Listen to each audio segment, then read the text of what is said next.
This video comprises random demos and prototypes that I've put together using the Unreal Development Kit for the purpose of studying mechanics and different types of gameplay.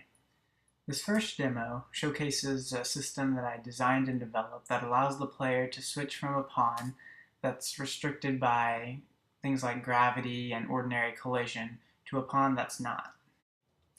The player controls this stock UDK robot-looking character who's viewed from an over-the-shoulder perspective, but at the press of a button, the camera zooms into a first-person perspective, and the player now controls an invisible pawn that can fly around and move through different objects and walls.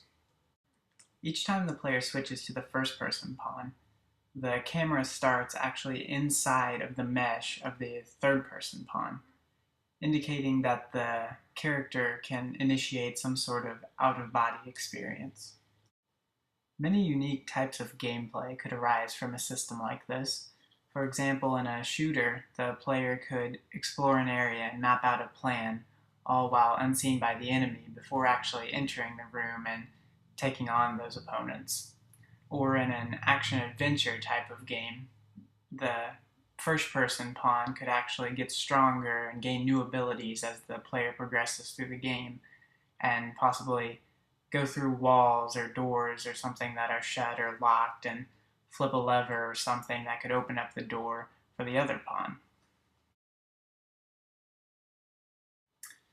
This next prototype is a compilation of several different mechanics that I wanted to test out.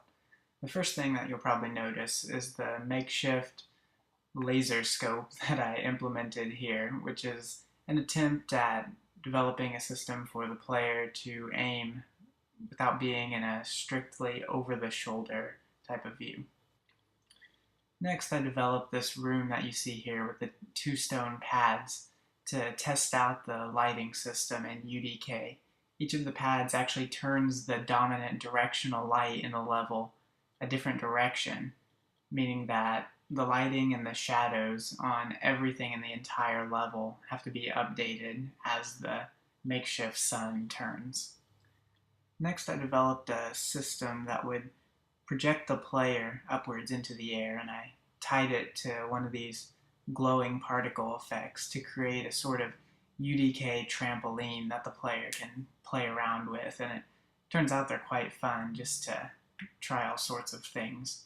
For example, I put this target over here so that the player can aim at the target and see how close they can get to landing in the middle.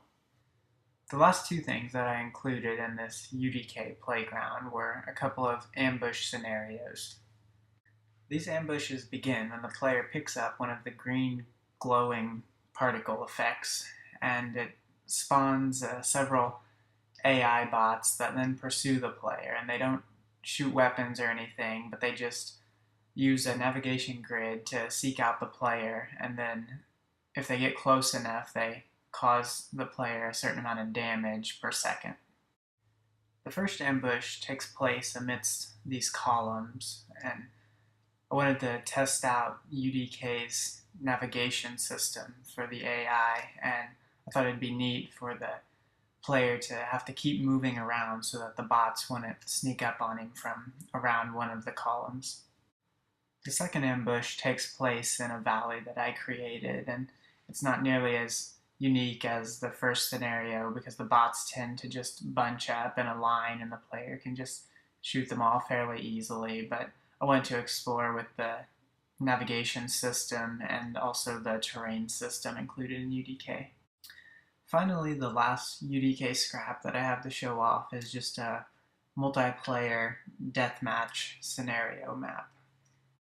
As you can see from this somewhat dizzying fly-through, I designed the level with quite a bit of altitude differentiation. I wanted to create a scenario in which players could try to take the high ground and then have a better vantage point, so sort of a king of the hill type of deal.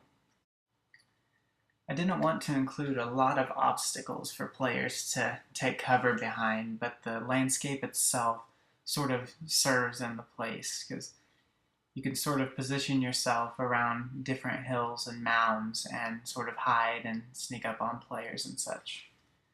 This will conclude my showcase of my explorations in the Unreal Development Kit. Thanks for watching.